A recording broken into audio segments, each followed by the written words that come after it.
నా ఊపిరిలో ఉయ్యాలేసి నూరేళ్ల కాలం నిన్ను లాలించాలి, వెచ్చని కలల్ని పంచాలి.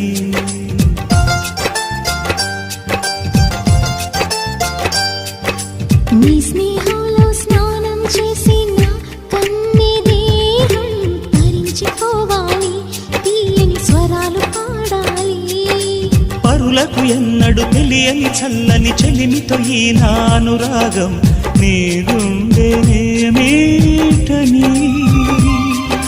విరహపు వేడికి కనబడక విడవని జోడుగా ముడిపడగా అల్లి ఈ బంధం కలకాలముండిపోని. నీకోసం జీవించా చిలక, నా ప్రాణం నీవే నిమ్మణి తునగా.